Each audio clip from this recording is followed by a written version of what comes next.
Generalmente hablamos indistintamente de hongos y setas y hablamos de que los hay comestibles y los hay venenosos, pero sin embargo los hongos son unos organismos muy especiales y haciendo un símil con las plantas podríamos decir que los hongos son como el árbol y las setas son como los frutos, es decir, las fructificaciones de dichos hongos. Bien, dentro del campo de la alergología, que es el que nos interesa, los hongos son microscópicos, aquellos que producen alergia y pertenecen fundamentalmente a 4 géneros, que son Alternaria, Aspergillus, Cladosporium y Penicillium.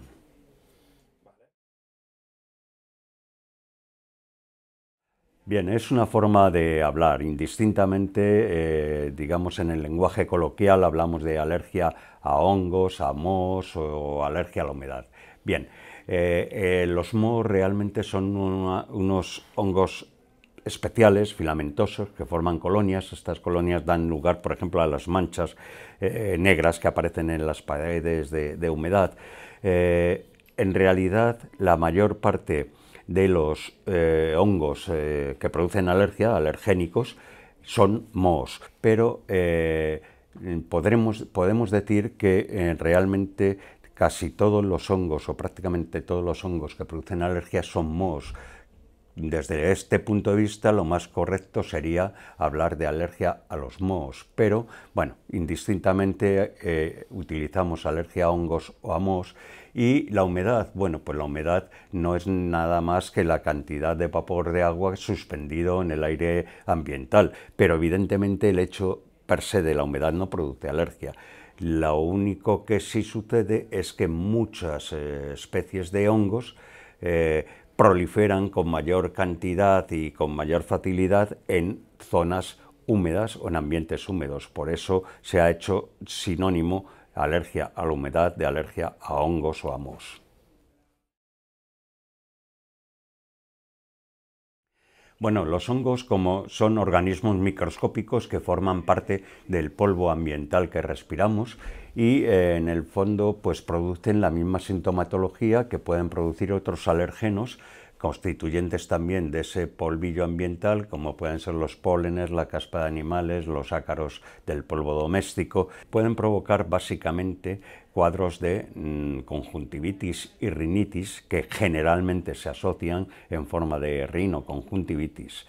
También pueden provocar tos irritativa persistente y por cuadros de traqueitis o traqueobronquitis, así como asma. De hecho, dentro del asma alérgico, los casos más graves descritos son aquellos que se producen por hongos. Luego tiene otras particularidades, la alergia a los hongos o a los mohos.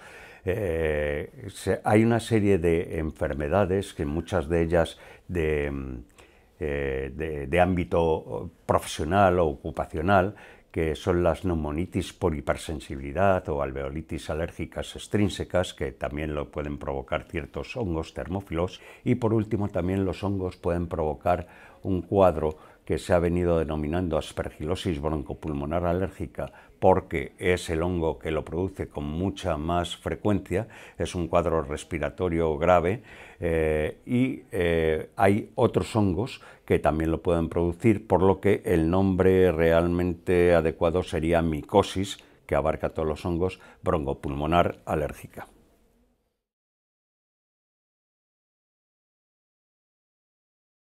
Pues lógicamente hay que intentar evitar los lugares, los hábitats donde esos hongos puedan proliferar en mayor cantidad. Básicamente tenemos que advertir al paciente que huya de aquellos lugares donde al entrar se nota esa sensación de olor a moho. Ese olor a moho es debido a la proliferación de grandes cantidades de esporas de hongos. En el exterior, cuando el paciente está al aire libre, pues debe evitar, sobre todo en otoño, los paseos en zonas boscosas con mucha hojas y detritus vegetales en putrefacción en el suelo, porque esos son un nido de crecimiento de hongos. Hay que evitar también en nuestros domicilios que se formen manchas de moho o manchas de hongo, clásicamente las manchas negras de humedad que vemos en las paredes. Hay que evitar también, lógicamente, dejar en el exterior frutas, verduras u otro tipo de alimentos que se colonizan por hongos y forman estas pelusas que se forman alrededor de los alimentos en fase de putrefacción. Es fundamental el que no haya una humedad relativa alta en la vivienda. El uso de deshumidificadores puede estar indicado.